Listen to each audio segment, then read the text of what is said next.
মানুষ যদি কবরে বাঁচতে না পারে তাহলে এরপরে যত স্তর আছে সব আরো কঠিন ও জটিল হয়ে যাবে। কবর যত কঠিন, কিয়ামত তার চেয়ে অনেক বেশি কঠিন। কিয়ামত যত কঠিন, জাহান্নাম তার চেয়ে অনেক অনেক অনেক বেশি কঠিন। কি দিয়ে বুঝায় আপনাকে আমি কবর কত কঠিন?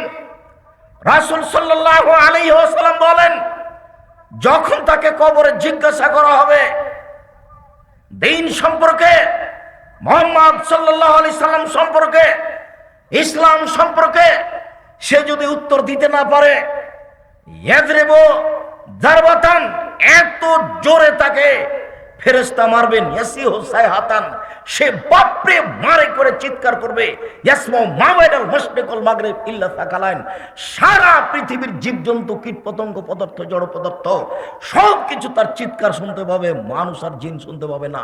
এখান থেকে 50,000 কোটি কিলোমিটার দূরে যে বস্তু আছে সেও শুনতে পাচ্ছে এই কবরের চিৎকার। সে কত জোরে চিৎকার করছে আপনাকে আমি বুঝাতে অক্ষম। মুহাম্মদ সাল্লাল্লাহু আলাইহি ওয়াসাল্লাম বলেছেন, যে মারে সে চোখে দেখে না, যে মারে সে কানে শোনে না, যে মারে সে ফেরেশতা, তার রং বিভিন্ন ধরনের, কালো নীল, ভিন্ন ধরনের রং, চোখে দেখে না, কানে শোনে না, কোথায় মারছে আর চিৎকার যে করছে ও শুনতে পায় না, যার কারণে তার মারার গতির পরিবর্তন হয় না।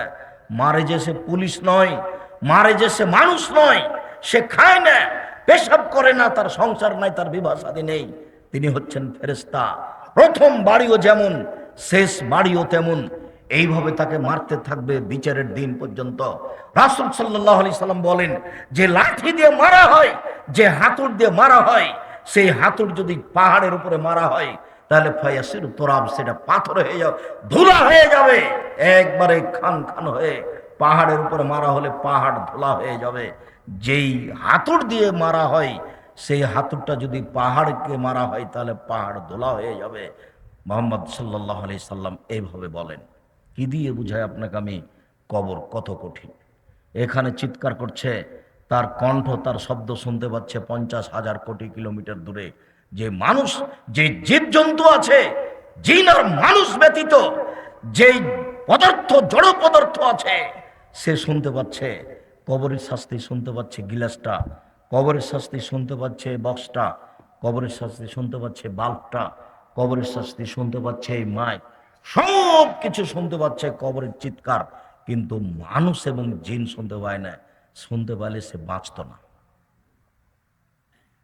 আপনাকে আমি বুঝাতে পারি কবর কি জিনিস। রাসূল সাল্লাল্লাহু আলাইহি সাল্লাম দিন রাত কবরের শাস্তি থেকে বাঁচতে চাইতেন। যখনই তিনি জানাজায় দাঁড়াতেন তখনও লোকটার জন্য কবরের শাস্তি থেকে আল্লাহর কাছে বাঁচতে চাইছেন, আল্লাহ তুমি তাকে কবরের শাস্তি থেকে বাঁচাও। সম্মানিত দিনী ভাই বোন, বাড়ির পিছন দিকে যে 2 হাত 2.5 হাত গর্ত করে কবর করা হয়েছে, তার নাম কবর নয়। সেটাই যদি কবর হতো তাহলে যাকে বাঘে খেয়ে নিল তার কবর কোথায়? কবরস্থানে 2-2.5 হাত যে কবর করা হয় সেটাই কবর নয়। সেটাই যদি কবর হতো তাহলে যে আগুনে জ্বলে ছাই হয়ে গেল তার কবর কোথায়? সেটাই যদি কবর হতো তাহলে যে পানিতে ডুবে হারিয়ে গেল তার কবর কোথায়? মরার পর থেকে নিয়ে বিচারের দিন পর্যন্ত একটা দীর্ঘ সময়ের নাম কবর, যাকে বলা হয় আলামে বারজাক। এই দীর্ঘ সময়ের নাম কবর। এটা কোনো জায়গা, কোনো স্থান নয়। সম্মানিত দিনী ভাই বোন, এই দীর্ঘ সময়ের ভালোটা হলো ভালো, খারাপটা হলো খারাপ। মানুষটা যদি ভালো হয়, মরার পরে ফেরেশতা যখন জিজ্ঞাসা করবেন তখন যদি তার উত্তর ঠিক হয় তাহলে ফেরেশতা বলবেন, নামকা নামাতিল আরুসে লাইকুদুইলা আবালিহি, তুমি ঘুমিয়ে যাও বাসর রাতের ঘুমানোর মতো, যাকে কেউ জাগাবে না তার অতীব প্রিয় মানুষ ছাড়া। তুমি ঘুমিয়ে যাও বাসর রাতের ঘুমানোর মতো, যাকে কেউ জাগাবে না অতীব প্রিয় মানুষ ছাড়া। যখনই তাকে ঘুমাবে, ঘুম থেকে জাগাবে, তখনই সে একটু কষ্টবোধ মনে করে বলবে, এখনই তো মাত্র ঘুমালাম, কেমন হয়ে গেল, এখনই তো ঘুমালাম, কেন আমাকে এভাবে উঠানো হলো? তার এরকম একটা পরিবেশ থাকবে। অথচ সেই লোকটা কবরে ঘুমিয়ে আছে 4,000 বছর থেকে, 10,000 বছর থেকে।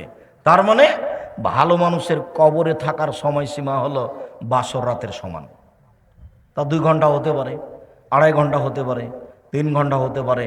এটা হলো ভালো মানুষের কবরের সময়সীমা। আর যারা খারাপ মানুষ তারা তো আপনাকে আর আমি কি দিয়ে বুঝাই। কবরের শাস্তিকে স্বপ্নের মতো বলা যেতে পারে। আপনি পাশে বসে আছেন, আপনার ভাই শুয়ে আছে, ঘুমিয়ে আছে, গোখরা সাপ তাকে দংশন করছে, সে বাপরে মারে করে চিৎকার করে পালিয়ে যাচ্ছে ঘুমের ঘরে। এরপরে তার ঘুম ভেঙে গেল, ঘুম ভাঙতে দেখতে পাচ্ছে গমা সাপ কত বড় ছিল, রং কেমন ছিল, কিভাবে কে দংশন করছে, সে সব কিছু এখন অক্ষরে অক্ষরে বলে দিতে পারবে ঘুম থেকে উঠে। কিন্তু যে পাশে বসে আছে সে কিছুই দেখতে পায় না। বুঝাতে পারিনি কথা মনে হয়। এরকম হলো কবরের শাস্তি। আপনি কবর খনন করে সাপ দেখবেন এই কথা ঠিক নয়। ওই যে একটা কাগজে লেখা ছিল যে জনৈকে ইমাম সৌদি আরব থেকে ইমামতি করার পরে মসজিদ থেকে বের হয়ে একটা কবর খনন করে দেখলেন যে একটা লাশকে সাপ পেঁচিয়ে ধরে আছে। তারপরে বলে দিলেন যে এইটা ফটোকপি করে যে যত বিতরণ করতে পারবে সে তত ভালো। একেবারে নগদ মিথ্যা কথা। কবরের শাস্তি মানুষ দেখা তো বহু দূরের কথা, শুনতে সক্ষম নয়। কবরের শাস্তি দেখা তো বহু দূরের কথা, মানুষ শুনতে সক্ষম নয়। অতএব কবরের শাস্তিকে আপনার রেকর্ডিং করে বা একটা রূপক পরিকল্পনা করে সাজিয়ে মানুষকে দেখানো হারাম। এটা মানুষের পক্ষে সহজ সম্ভব নয়। কবরের শাস্তি, কবর যত কঠিন কিয়ামত তার চেয়ে অনেক বেশি কঠিন। কিয়ামত যত কঠিন জাহান্নাম তার চেয়ে অনেক অনেক অনেক বেশি কঠিন। কি দিয়ে বুঝায় আপনাকে আমি জাহান্নাম কত কঠিন, কিয়ামত। লাকে ইব্রাহিম আবাহু আজার, বিচারের মাঠে ইব্রাহিম আলাইহিস সালাম তার পিতা আজরের সাথে সাক্ষাৎ করবেন। আজরের সাথে সাক্ষাৎ করে বলবেন আলাম আকুল্লাহ আল্লাহ তাসিন, আব্বা আপনাকে আমি বলিনি যে আপনি আমার নাফরমানি করিয়েন না? কতবার বলেছিলাম আব্বা আপনি আমার নাফরমানি করিয়েন না, আপনি আমার কথা শোনেন, আপনি আমার কথা শোনেন। তখন তার পিতা আজর বিচারের মাঠে বলবে আলিয়ামুল্লাহ আসিকা, বেটা আজকে তোমার নাফরমানি করব না, যা বলবে সেটা আমি মানব। তখন ইব্রাহিম আলাইহিস সালাম বলবেন প্রতিপালক, আমার পিতা আজকে জাহান্নামে যাবে আর আমি জান্নাতে যাব, এর চেয়ে বড় অপমান কি হতে পারে? আইয়ু খিজি রাজদা মিন আবিলাবাদ, আজকে আমার পিতা জাহান্নামে যাবে আর আমি জান্নাতে যাব, এর চেয়ে বড় অপমান কি হতে পারে? আমি ইব্রাহিম এটাকে সবচেয়ে বড় অপমান মনে করছি। তখন আল্লাহ তাআলা বলবেন ইব্রাহিম শুনে রেখো, তোমার পিতা আমার নবীকে মানেনি, তোমার পিতা আমার নবী ইব্রাহিমকে মানেনি, অতএব আজকে তোমার কথা রক্ষা হবে না। তোমার পিতার চেহারা আকৃতি পরিবর্তন করে দেওয়া হলো, সাপের আকৃতি করে দেওয়া হলো। ইব্রাহিম আলাইহিস সালাম সে তার নিজের পিতাকে হাদিয়ে ধরে জাহান্নামে নিক্ষেপ করবেন। যদিও অপরিচিত শব্দ ব্যবহার করা হয়েছে যে তার পিতাকে সাপে পরিণত করা হবে, তারপর তার পা ধরে, সাপের পা ধরে জাহান্নামে নিক্ষেপ করা হবে। বাস্তবত ইব্রাহিম আলাইহিস সালাম নিজেই করবেন। যখন তার পিতার আকৃতি পরিবর্তন হয়ে যাবে তখন তিনি নিজে ধরে তাকে জাহান্নামে নিক্ষেপ করবেন। বিচারের মাঠে আল্লাহ তাআলা বলবেন, এই বাচ্চা, ওই ছেলেটা ওইভাবে হাঁটছে কেন? ও তো আরো মানুষ তার দিকে দেখলে তো আমার কথা বুঝতে পারবে না। দয়া করে কোনো কাজ দেখায়েন না, কিছুক্ষণ অপেক্ষা করেন। আমি আব্দুল্লাহ বিন ফজল নই যে ভোর পর্যন্ত বক্তব্য দিব। আমি অত কোরআন হাদিস জানি না, সারা রাত বক্তব্য করি না। আপনি দয়া করে নিজের কোনো কাজ দেখাবেন না। আমি আপনার জন্য এসেছি কষ্ট করে। মহিলা মানুষ আপনাকে বলছি, ঢং ঢং করে এসেছেন, ঢং ঢং করে গল্প করতে করতে যায়েন না। আপনার একটা লজ্জাবোধ থাকা দরকার, আপনার একটা ইতস্তবোধ থাকা দরকার, একটা আপনার হায়াবোধ থাকা দরকার। আপনি মহিলা মানুষ, আপনার একটু শরম হয় না কেন? আপনার একটু হায়া হয় না কেন? এত গল্প করেন কেন?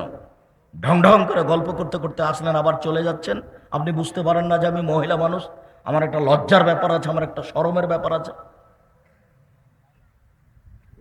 জাহান্নাম মহিলা দিয়ে ভরা, দিন রাত শুনছেন, হুঁশ হয় না? জাহান্নাম বলতে নারীকে বুঝায়, জাহান্নাম বলতে নারীকে বুঝায়, এ কথা আমরা তো বলিনি, এ কথা মুহাম্মদ সাল্লাল্লাহু আলাইহি ওয়াসাল্লাম বলছেন।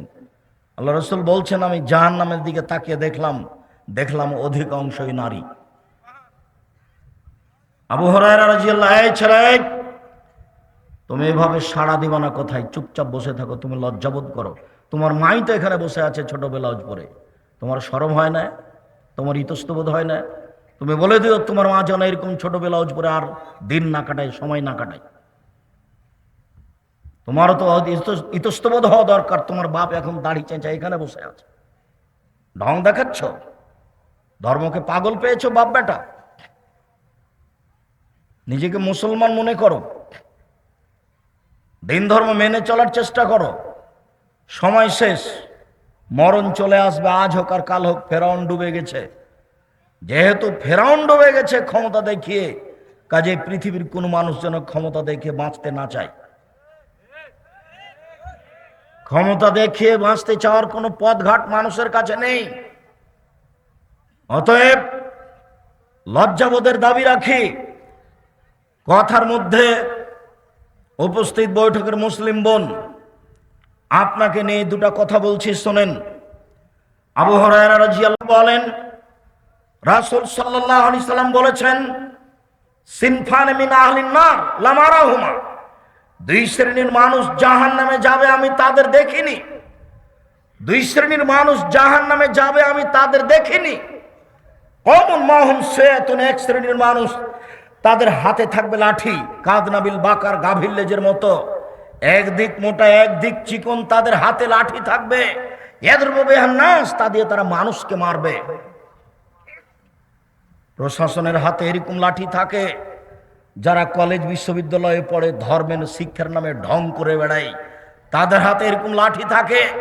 যারা দলীয় দাপট দেখায়, দাঙ্গাবাজি করে, ক্ষমতা দেখায়, জোর করে জমি দখল করে, জোর করে এলাকা দখল করে, মানুষের মান সম্মানের হানি করে, মানুষকে জোর করে অপমান করে জেল হাজতে দেয়, এদের হাতে এরকম লাঠি থাকে। এরা যেন মনে করে জাহান্নাম আমার জন্য অপেক্ষা করছে। জুলুম করে, দাঙ্গাবাজি করে, ক্ষমতা দেখিয়ে, দাপট দেখিয়ে বেশি দিন টিকা যায় না। ফেরাউন ডুবে গেছে, অতএব আপনার জন্য জাহান্নাম অপেক্ষা করছে, আপনি থামুন। আপনাকে আমি অনুরোধ করেছি, ক্ষমতা দেখিয়ে, দাঙ্গাবাজি দেখিয়ে, জুলুমবাজি করে, মানুষের প্রতি অন্যায় অবিচার করে, ক্ষমতা দেখিয়ে, মানুষকে জেল হাজতে দিয়ে, মানুষকে অপমান করে 1 মিনিট বাঁচার চেষ্টা করিয়েন না। নরম হয়ে থাকেন, খুব নরম হয়ে থাকেন। মাটির মানুষ, মাটির মতো হয়ে থাকেন, ফলাফল ভালো হবে। সময় অল্প। কালকে ছিল 40 বছর, আজকে দেখছেন 60। কালকে ছিল 60 বছর, আজকে দেখলেন 80। তার মানে বেশি সময় নেই, অল্প সময়। আদম সন্তানকে, অন্তত মুহাম্মদ সাল্লাল্লাহু আলাইহি সাল্লামের উম্মতকে বেশি সময় দেওয়া হয়নি। অল্প সময় বাঁচতে এসে মানুষের ক্ষতি করে বাঁচার চেষ্টা করিয়েন না, মানুষকে অপমান করে বাঁচার চেষ্টা করিয়েন না, এর ফলাফল ভালো নয়।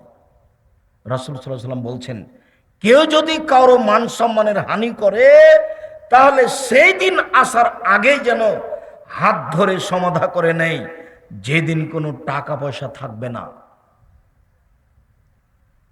যেহেতু বিচারের মাঠে হাত ধরে ক্ষমাও হবে না, যেহেতু বিচারের মাঠে টাকা পয়সা দিয়ে বাঁচাও যাবে না, সেই দিন তখন নেকি দিয়ে বাঁচতে হবে।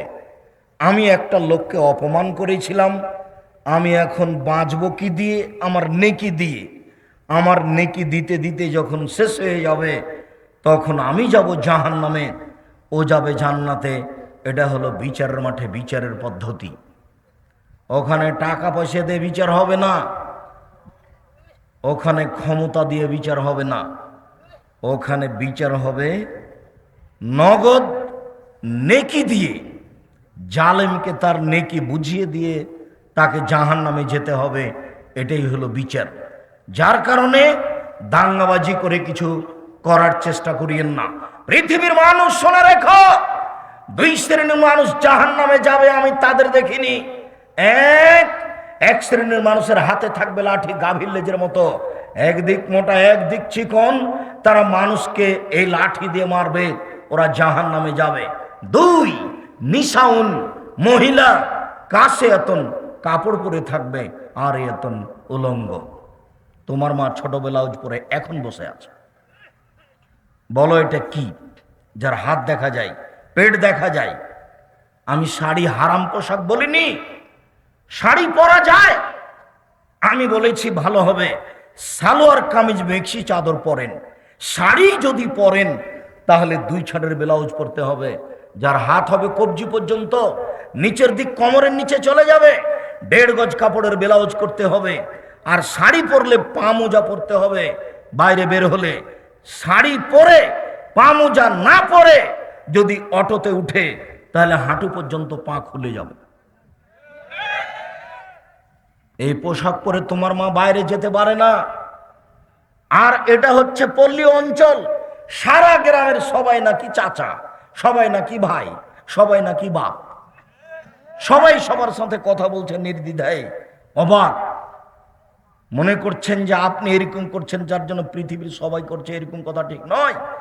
আপনি বগুড়া জামিলে যান, 1 শ্রেণীর মানুষ আছে, 1 শ্রেণীর পরিবার আছে। ওদের পরিবারের, ওদের মহিলাদের কাপড় পুরুষ দেখে না।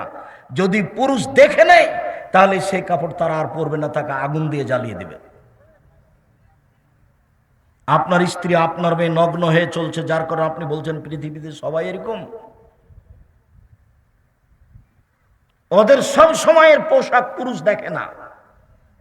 ওরা বাড়ির বাইরে বের হলে শুধু বোরকা দেখতে পাবে, অন্য কিছু নয়। অথচ তারা বেঁচে আছে, আজও পৃথিবীতে বেঁচে আছে, তাদের দিন চলে। সম্মানিত দিনী বোন শুনুন, আপনাকেই বলছি, আপনার রাস্তাতে হাঁটা দেখলে লজ্জা হয়, আপনার চলাফেরা দেখলে খারাপ লাগে, লজ্জা হয়। মনে হয় যেন আপনার স্বামী নেই, মনে হয় যেন আপনার বাপ নেই, আপনি যেন পিতাহীন মানুষ, আপনি যেন স্বামীহীন মানুষ। স্বামী থাকলে আপনার এরকম অবস্থা কেন? আত্মমর্যাদা থাকবে স্বামী থাকলে। আপনার একটা আত্মমর্যাদা আছে, স্বামীর একটা আত্মমর্যাদা আছে। স্বামীর আত্মমর্যাদা খেয়াল করলে তো আপনি এমনটা করতে পারেন না। স্বামীর একটা আত্মমর্যাদা খেয়াল করা দরকার। আসমা রাদিয়াল্লাহু তাআলা আনহা বলেন, আবু বকর সিদ্দিকের মেয়ে আসমা রাদিয়াল্লাহু তাআলা আনহা বলেন যে আমি মাঠে থেকে খেজুরের আটি বোঝা মাথায় করে নিয়ে আসছিলাম। রাস্তায় রাসূল সাল্লাল্লাহু আলাইহি ওয়াসাল্লামের সাথে দেখা হয়ে গেল। আল্লাহ রাসূল আমাকে বললেন, আসমা তুমি উটের উপরে চলে আসো, উটের উপরে উঠো। তখন আমি লজ্জা করলাম। আমার স্বামী জুবাইরের আত্মমর্যাদাকে আমি খেয়াল করলাম।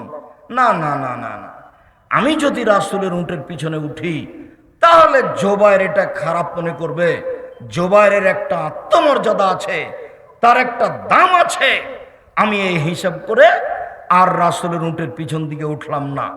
আমি বাড়িতে এসে বললাম, জুবাইর শোনেন, আমার স্বামীকে বললাম এই ঘটনা, আপনার আত্মমর্যাদাকে হিসাব করে আমি রাসূলের উটের পিছনে উঠিনি। তখন জুবাইর বলছেন, দেখো আসমা, রাসূল সাল্লাল্লাহু আলাইহি সাল্লামের উটের পিছনে উঠাটা তোমার কাছে যতটুকু আত্মমর্যাদাতে বাধা দিয়েছে, তুমি যে খেজুরের আটি বোঝা মাথায় করে মাঠে থেকে চলে আসো, এই দৃশ্যটাতে আমার আত্মমর্যাদাতে বেশি বাধা দেয়। আমাকে এটা খুব খারাপ লাগে। তুমি একটা মহিলা মানুষ, মাঠে থেকে বোঝা মাথায় করে নিয়ে চলে আসো, এটা আমাকে খারাপ লাগে। হাদিস বুখারী মুসলিম, তার নাম আত্মমর্যাদা। এই ছেলে, তোমার বাপের একটা আত্মমর্যাদা থাকলে তোমার মা এভাবে বসে থাকতে পারে? তোমার বাপ একটা কাপুরুষ, তোমার বাপ একটা কাপুরুষ, তোমার বাপ একটা কাপুরুষ। মনে কিছু নিও না। তোমার বাপের ব্যক্তিত্ব থাকলে, তোমার বাপের মর্যাদা থাকলে, তোমার বাপের আত্মমর্যাদা থাকলে তোমার মা এভাবে চলতে পারতো না। এটা অসম্ভব হতে পারে না। তোমার বাপ নিজেকে পশু প্রাণীর মতো মনে করে।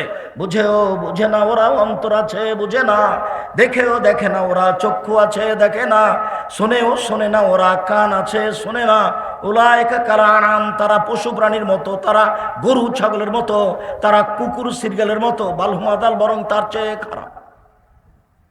তোমার পিতা পশু প্রাণীর মতো নিজেকে মনে করে। ব্যক্তিত্ব থাকলে এভাবে স্ত্রী ঘুরতে পারে? যেইভাবে চোখ ঘুরে বউ সেভাবে ঘুরে, চোখ যেভাবে ঘুরে, বউ সেভাবে চলে, তার নাম ক্ষমতা, তার নাম ব্যক্তিত্ব, তার নাম আত্মমর্যাদা।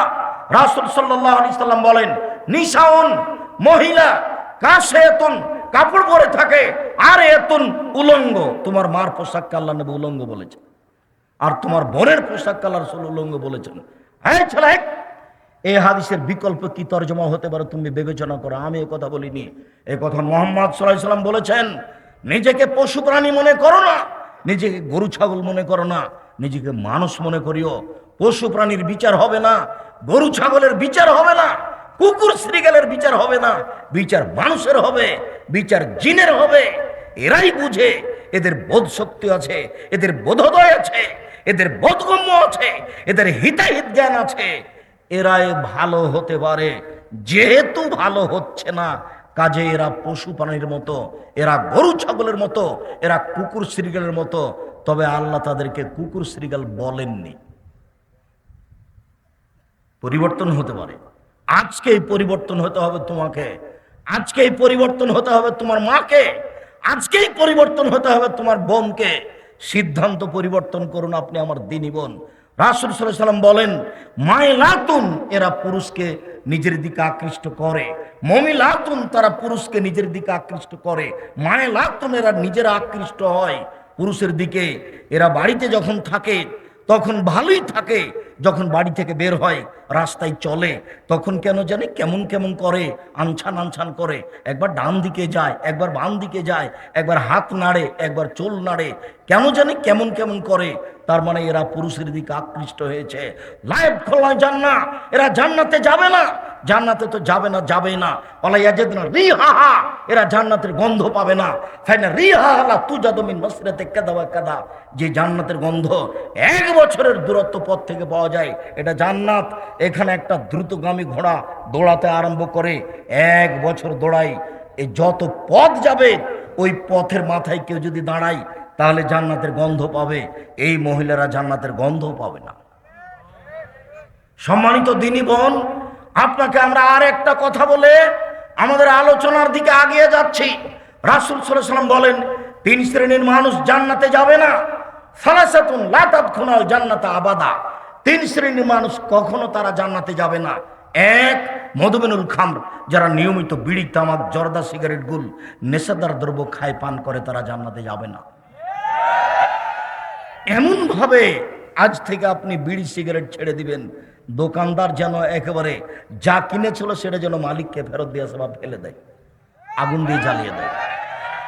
আর তুমি যদি আবার এখান থেকে উঠে গিয়ে আবার সিগারেট লাগাও, তখন তুমি মনে করি কি ব্যাপার, আমি কি পশু নাকি? বুঝেও তো বুঝলাম না, আমি তো বুঝলাম, তারপরে আবার আমি ভালো হতে পারলাম না কেন? তাহলে কি আসে আমি পশুর মতো হয়ে গেছি? ফকির ভিক্ষা চাইলে বলেন মাফ করো, আর ওই টাকা দিয়ে বিড়ি সিগারেট কিনে দিন রাত খান, শরম হয় না কেন?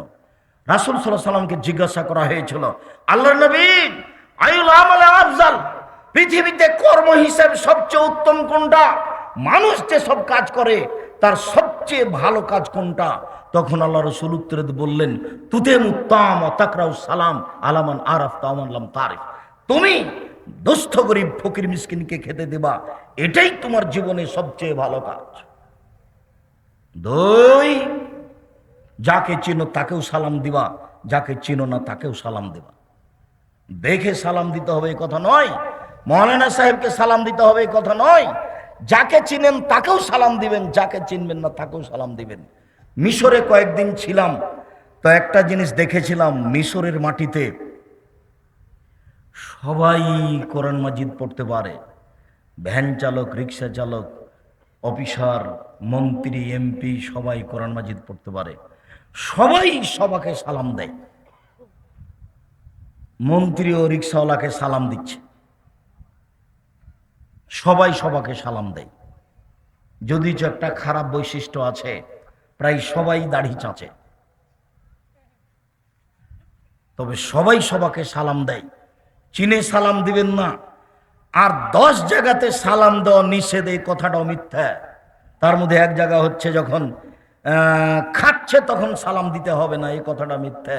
আপনারা খাচ্ছেন এই জন্য সালাম দিচ্ছি না, মনে কিছু নিয়েন না।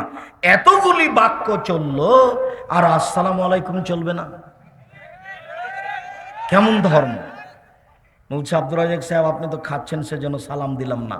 তো এগুলো তো চলছে কথা, তো সালামটাই চলে না। ফেকার বইয়ে লেখা আছে 14 জায়গাতে সালাম দেওয়া নিষেধ, তার মধ্যে এটাও আছে।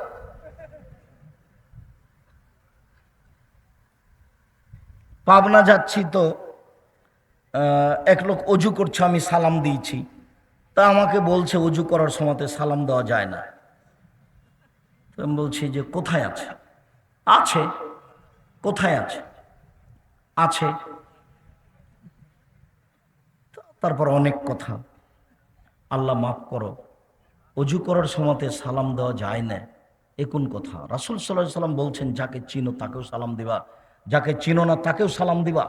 মোবাইলের রিং হচ্ছে, অন করে দিয়ে আপনি সালাম দেন।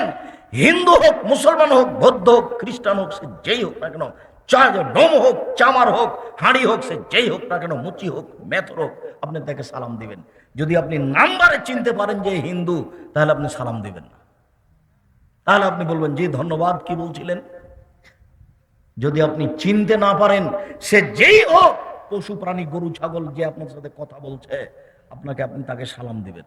রাসূল সাল্লাল্লাহু আলাইহি সাল্লাম বলছেন তুমি যাকে চিনো তাকেও সালাম দিবা, যাকে চিনো না তাকেও সালাম দিবা। হাদিস তো বুখারী মুসলিম। এটা আপনি কি বুঝলেন? মোবাইলের নাম্বার দেখে আপনি চিনতে পারছেন না, অতএব আপনাকে আর বিবেচনা করতে হবে না। আর আপনাকে তো বলেছি আপনি হ্যালো বলিয়েন না, হ্যালো কুকুরকে বলে। হ্যালো কাকে বলে ডাকে?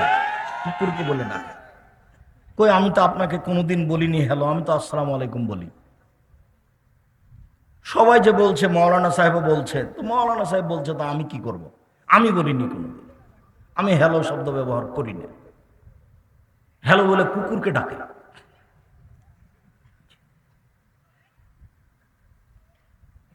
আপনি যদি অন করেন তাহলে এটা দিয়েই করবেন। বলছিলাম সম্মানিত দিনী ভাই বোন, সবচেয়ে উত্তম ভালো কাজ রাসূল সাল্লাল্লাহু আলাইহি সাল্লাম বললেন ফকির মিসকিনকে খেতে দাও। বিড়ি সিগারেট খেয়ে টাকাটা নষ্ট করলেন, আর ফকিরকে 10টা টাকা দেওয়ার জন্য আপনি ভারী মনে করলেন, বললেন যে মাফ করো। তা করবেন কেন? আমি তো জানি না আপনি জামিয়া সালাফিয়াতে টাকা পয়সা পাঠান কিনা। যদিও আমি বলেছি যে আপনার টাকা ছাড়াও জামিয়া সালাফিয়া গড়বে, কিন্তু আপনি তো নেয়ামতপুর থানার মানুষ, আপনি আমার কাছের মানুষ, আপনি আমার দিনী ভাই, আপনি আপনার দিনী বোন। আমি জানি না আপনার টাকা পয়সা জামিয়া সালাফিয়াতে খরচ হয় কিনা। মাসে 26 লক্ষ বেতন লাগে এখন। তা আপনার কয়টা টাকা আছে এখানে? আমি বলেছি আপনার টাকা না হলে জামিয়া সালাফিয়া গড়বে ইনশাআল্লাহ। তবে আমি কথা বলেছি যে আপনার টাকা ছাড়া হয়ে যাক, এটা আমি চাইনি। পতিতালয়ের মহিলা যদি কুকুরকে পানি পান করে জান্নাত পেতে পারে, পতিতালয়ের মহিলা যদি কুকুরকে পানি পান করে জান্নাত পেতে পারে, তাহলে জামিয়া সালাফিয়া 10টা টাকা দান করে জান্নাত হবে ইনশাআল্লাহ। আপনাকে আমি জামিয়া সালাফের মুখপত্র পত্রিকা মাসিক আল ইতিসাম পত্রিকা পড়তে বলেছি। 10 জন মুফতি আছে, একাধিক জন লোক আছে, কর্মচারী আছে, লক্ষ লক্ষ টাকা তার পিছনে খরচ হয়। আর আপনি 20, 25, 30 টাকা খরচ করেন না। কৃপণতা আমাকে দেখিয়ে আপনি মনে করিয়েন না যে আব্দুর রাজ্জাক সাহেবকে ঠগিয়ে দিয়েছি, এটা আপনি মনে করিয়েন না। আমি জীবন বাজি রেখে প্রাণপণে চেষ্টা চালিয়ে যাচ্ছি সঠিক ধর্ম জাতির সামনে পেশ করা, মুখে কলমে মিডিয়ায়। আপনি মূল্যায়ন না করলে আমার কিছু করার নেই। আপনাকে আমি বলেছি কোরআন মাজিদের গায়ে ভাবে লেখা আছে। আপনাকে আমি বলেছি বইয়ের নাম মুকশেদুল মুমিনিন, তার একটা হেডলাইন আছে যে অবিবাহিত ছেলে মেয়ের পড়া নিষেধ, যে দেখে সেই পড়ে, যে দেখে সেই পড়ে। তার মানে হেডলাইনটাই মিথ্যে, হেডলাইনই ঠিক হয়নি। এই ছেলে, এই বই পরিবর্তন করতে হবে, লেখকের জন্য ক্ষমা চাইতে হবে। শোনো, এই হেডলাইনের পরে লেখা আছে যা আল্লাহর হস্তে একটা সত্য কথা নয়, আর সব সরাসরি কোরআন মাজিদের বিরোধী। হেডলাইনের পরে লেখা আছে ভরা পেটে স্ত্রী মিলন হলে ছেলে ভ্যাংচা হয়, সফরের পূর্বে স্ত্রী মিলন হলে ছেলে টেরা হয়, চন্দ্র সূর্য গ্রহণে ছেলে স্ত্রী মিলন হলে ছেলে কানা হয়। হুবাহু কোরআন মাজিদের বিপরীত লেখা আছে কলমে, যার জন্য কলমের দাম আছে। মাসিক আল ইতিসাম পত্রিকাকে আপনাকে মূল্যায়ন করতে হবে। বলছিলাম যখন ইব্রাহিম আলাইহিস সালামের সাক্ষাৎ হয়ে গেল বাপের সাথে, আজরের সাথে, ইব্রাহিম আলাইহিস সালাম বলেন, আব্বা আপনাকে আমি বলেছিলাম আপনি আমার নাফরমানি করিয়েন না। তখন তার বাপ বলবে, বেটা আজ তুমি যা বলবে তাই মেনে নিব। তখন ইব্রাহিম আলাইহিস সালাম বলবেন, আজ আমি জান্নাতে যাব, আমার বাপ জাহান্নামে যাবে, এর চেয়ে বড় অপমান কি হতে পারে? তখন আল্লাহ উত্তরে বলবেন, ইব্রাহিম শুনুন, আপনার পিতা আমার নবী ইব্রাহিমকে মানেনি, অতএব তার জাহান্নাম হবে, এটাই ঠিক। বাপ যদি ভুল পথে থাকে, বেটা বিচারের মাঠে তাকে রক্ষা করতে পারবে না। কিয়ামতের মাঠ বড় কঠিন, যেখানে ইব্রাহিম আলাইহিস সালাম কোনো কাজে আসবেন না। কিয়ামত যত কঠিন, জাহান্নাম তার চেয়ে অনেক অনেক অনেক বেশি কঠিন। কি দিয়ে বুঝায় আপনাকে আমি জাহান্নাম কত কঠিন? মহান আল্লাহ বলেন, ফাম্মা মান সাকালাত মাওয়াজিনুহু, বিচারের মাঠে, ফাম্মা মান খাফফাত মাওয়াজিনুহু, বিচারের মাঠে যার নেকির পাল্লা হালকা হয়ে যাবে, তার থাকার জায়গা হবে অতীব গহ্বর হাবিয়া। মুহাম্মদ সাল্লাল্লাহু আলাইহি ওয়াসাল্লাম, আপনি বলতে পারেন হাবিয়া কি জিনিস? হাবিয়া নামক জাহান্নামের পরিচয় আপনার জানা আছে? আল্লাহ বলবেন, আমি বলি, নারুন হামিয়া, তা হচ্ছে জ্বলন্ত উত্তপ্ত আগুন। জাহান্নাম বলতে উত্তপ্ত আগুনকে বলা হয়। মহান আল্লাহ বলেন, কাল্লা লা ইউমবাদান্না ফিল হুতামা ওমা আদরাকা মাল হুতামা, অবশ্যই তাকে চূর্ণ বিচূর্ণকারী হোতামা নামক জাহান্নামে নিক্ষেপ করা হবে। মুহাম্মদ সাল্লাল্লাহু আলাইহি ওয়াসাল্লাম, আপনি কি বলতে পারেন চূর্ণ বিচূর্ণকারী হোতামা নামক জাহান্নাম কি? এই বাচ্চা বসো, একটু ধৈর্যের পরিচয় দিবেন। ধৈর্যকে ঘোড়ার ডিম মনে করিয়েন না। ধৈর্য একটা শব্দ নয়, ধৈর্য একটা বাস্তবায়নের কিছু।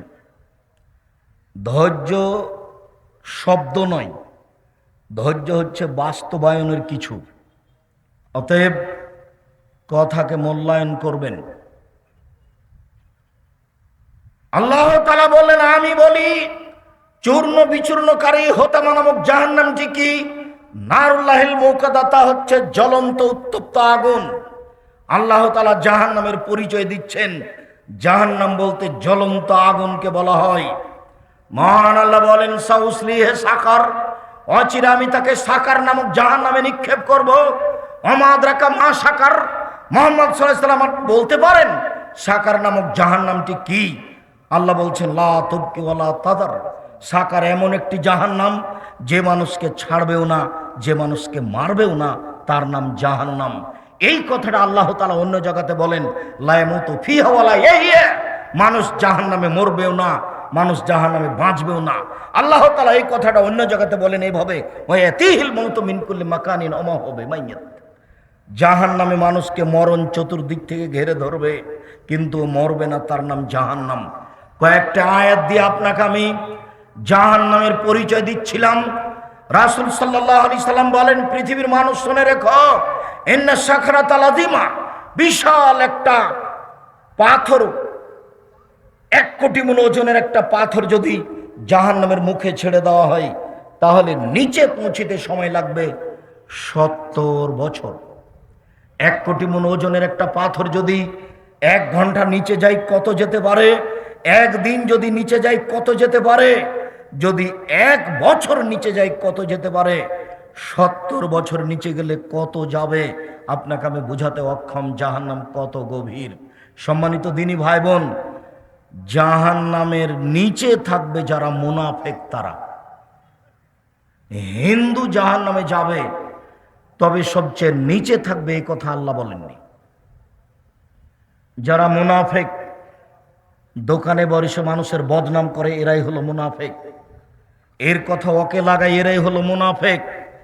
ঝগড়া করলে অশ্লীল কথা বলে, এরাই হলো মুনাফিক। মানুষের ক্ষতি করে, যে এরাই হলো মুনাফিক।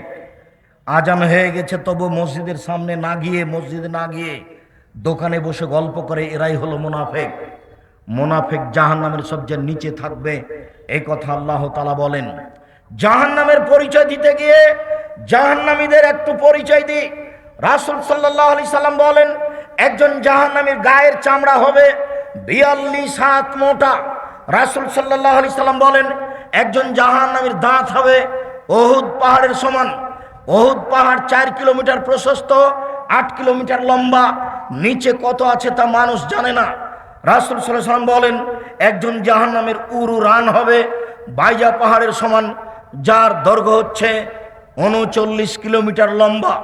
সম্মানিত দিনী ভাই বোন, রাসূল সাল্লাল্লাহু আলাইহি সাল্লাম জাহান্নামীদের পরিচয় দিতে গিয়ে বললেন, একজন জাহান্নামীর বসার জায়গা হবে মক্কা থেকে মদিনা 450 কিলোমিটার পথ। একটা লোকের বসার জায়গা যদি 450 কিলোমিটার হয়, একটা লোকের গায়ের চামড়া যদি 42 হাত মোটা হয়, একটা লোকের দাঁত যদি উহুদ পাহাড়ের সমান হয়, একটা লোকের উরু রান যদি বাইজা পাহাড়ের সমান হয়, একটা লোকের ডান কাঁধ থেকে বাম কাঁধের ব্যবধান যদি একটা দ্রুতগামী ঘোড়ার 3 দিন 3 রাতের পথ হয়, তাহলে লোকটা কত বড়। পৃথিবীর শুরু থেকে শেষ পর্যন্ত যত মানুষ এসেছে, যত মানুষ আছে, যত মানুষ আসবে, তার শতকরা 1999 জন লোক জাহান্নামে যাবে। একজন যদি এত বড় হয়, তাহলে হাজারে এত গেলে জাহান্নাম কত বড় আপনাকে আমি কি দিয়ে বুঝাই? জাহান্নাম কি জিনিস?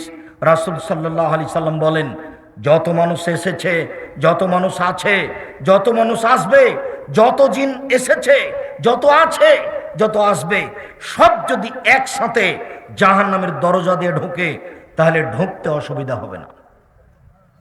তার নাম জাহান্নাম। মানুষকে শাস্তি দেওয়ার জন্য আল্লাহ এই ব্যবস্থা করেছেন। জাহান্নামকে বিচারের মাঠে টেনে নিয়ে যাওয়া হবে। জাহান্নাম কথা বলতে পারে। যখন জাহান্নামে মানুষকে নিক্ষেপ করা হবে, যতবার নিক্ষেপ করা হবে ততবার জাহান্নাম বলবে, আর কি কিছু আছে, আর কি কিছু আছে। তখন আল্লাহ তাআলা তার পাকে জাহান্নামে ঢুকিয়ে দিবেন। তখন জাহান্নাম এনজাবি বাজেলা বাজিন, তার কিছু অংশের মধ্যে লেগে একেবারে আঁটোসাঁটো হয়ে যাবে। আঁটোসাঁটো হয়ে গিয়ে জাহান্নাম বলবে, তাত তাত তাত, যথেষ্ট যথেষ্ট যথেষ্ট। তাহলে জাহান্নাম কথা বলতে পারে। এ দেখেন জাহান্নাম কথা বলছে। ফাস্তাকাতিন নারাইলা রাব্বিহা, জাহান্নাম তার প্রতিপালকের কাছে অভিযোগ করলো। অভিযোগ করে বলল, ইয়াকুল বাজি বাজান, আল্লাহ আমার কিছু অংশকে ধরে খায়। এইদিকের আগুন ঝাপটা মেরে এইদিকের আগুনকে ধরে খায়, এইদিকের আগুন ঝাপটা মেরে এদিকের আগুনকে ধরে খায়। তার মানে আল্লাহ তুমি আমার ভিতরের শাস্তিকে একটু হালকা করবে কি? ফাওয়াজান আল্লাহ বেনাফসাইন, তখন 2টা শ্বাসের অনুমতি দিয়ে তার ভিতরের শাস্তি হালকা করা হলো। আল্লাহ বললেন, ঠিক আছে জাহান্নাম, আমি তোমার কথা মেনে নিলাম। তুমি একবার শ্বাস ছাড়বে ঠান্ডা এলাকা থেকে, তাহলে পৃথিবী 6 মাস ঠান্ডা থাকবে। তুমি একবার শ্বাস ছাড়বে গরম এলাকা থেকে, তাহলে পৃথিবী 6 মাস গরম থাকবে। অন্যথায় তুমি একবার শ্বাস ছাড়বে, তাহলে পৃথিবী 6 মাস গরম থাকবে। আর একবার শ্বাস গ্রহণ করবে, তাহলে পৃথিবী 6 মাস ঠান্ডা থাকবে। এর নাম জাহান্নাম। আপনি হালকা মনে করিয়েন না। কবর যত কঠিন, কিয়ামত তার চেয়ে অনেক বেশি কঠিন। কিয়ামত যত কঠিন, জাহান্নাম তার চেয়ে অনেক অনেক অনেক বেশি কঠিন। জাহান্নামের খড়ি হবে মানুষ ও পাথর। জাহান্নামে কোনো কয়লা থাকবে না, জাহান্নামে কোনো খড়ি থাকবে না। মানুষ নিজেই খড়ি, জিন ইনসান নিজেই খড়ি, এই কথা আল্লাহ তাআলা বলছেন। সম্মানিত দিনী ভাই বোন, জাহান্নামীদেরকে পিছন দিকে হাত বেঁধে নিয়ে যাওয়া হবে। আল্লাহ তাআলা বলেন, খুজুহু ফাগুল্লুহু সুমাল জাহিমা সাল্লুহু, এদের ধরো, এদের শিকলবন্দি করো, এদের টেনে হেঁচড়ে জাহান্নামে নিয়ে যাও। তাহলে কি বিচারের মাঠে পালিয়ে যাবে? কেন তাদের হাত বাঁধা হবে? অপমান করার জন্য তাদেরকে হাত বাঁধা হবে। গায়েবান্ধা পলাশবাড়ি মুজিবুর বিএসসি বলেছিলেন, জনাব আমি এমনিতেই জেলে চলে যাব, আমার যেন হাত কড়া না দেওয়া হয়। তার মানে হাতে হাত কড়া দিলে এটা একটা অপমানের ব্যাপার। ইন্দিরা গান্ধীর হাতে হাত কড়া দেওয়া থাকবে, সেদিন কেউ ঠেকাতে পারবে না। ফেরাউনের হাতে হাত কড়া দেওয়া থাকবে। যত লোক পাপী, দাঙ্গাবাজি, স্বেচ্ছাচারী, স্বৈরাচারী, দাম্ভিক, অহংকারী, মানুষকে অপমান করে, জেল হাজতে দেয় জোর করে, এদের সবার হাত পিছন দিকে বাঁধা থাকবে। কোনো মায়ের বেটা সেখানে দাঁড়াতে পারবে না কথা বলার মতো। পৃথিবীর কোনো মানুষ পারবে না, ফেরেশতা পারবে না, জিন পারবে না, যখন বিচার শুরু হবে তখন আল্লাহ তাআলা বলবেন আল ইয়াউমা লা তামলিকু নাফসুন লিনাফসিন শাইআ ওয়াল আমরু ইয়াওমাইযিন লিল্লাহ। আজ কোনো মানুষের কোনো উপকার করতে পারবে না, একচ্ছত্র মালিকানা আল্লাহর হাতে থাকবে।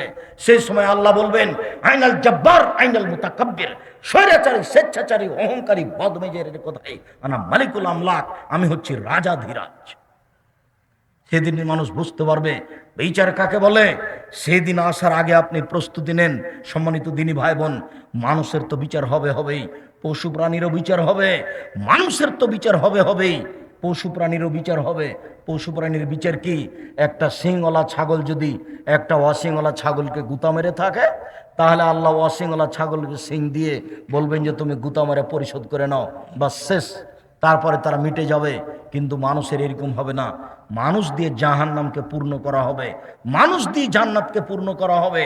বাকি যেটুকু থেকে যাবে আল্লাহ তাআলা পা ঢুকিয়ে দিয়ে পূর্ণ করবে জাহান্নামকে, আর জান্নাত যেটুকু বাকি থেকে যাবে সেটুকু আল্লাহ আবার মানুষ সৃষ্টি করে জান্নাত পূর্ণ করবেন। সম্মানিত দিনী ভাই বোন, জাহান্নামের উল্লেখযোগ্য শাস্তি হচ্ছে আগুন, জাহান্নামের উল্লেখযোগ্য শাস্তি হচ্ছে জাক্কুম গাছ, জাহান্নামের উল্লেখযোগ্য শাস্তি হচ্ছে সাপ।